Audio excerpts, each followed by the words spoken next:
крайна сметка попаднахме на заведение, което ми хареса като локация на НДК, с доста по-висок наем от преди това гледаните от мен заведения. Просто реших, че или нямахме пари. Тогава взехме от лихвар.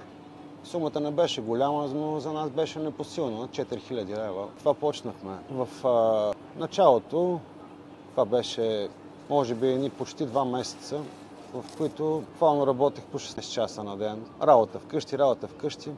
Успяхме за този период да върнем въпросните пари, които бяхме теглили от лихвар. Естествено, тогава се обадих и на брат ми, викам, давай, тръгнаха нещата, идвай. И той тогава вече се включи в сегашния бизнес. На следващия ден случая намерихме въпросния обект на НДК.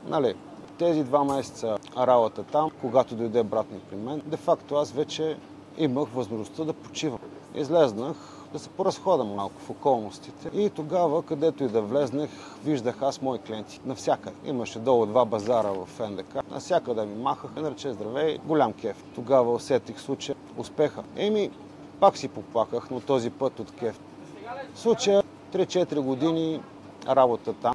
Успяхме да придобием известност.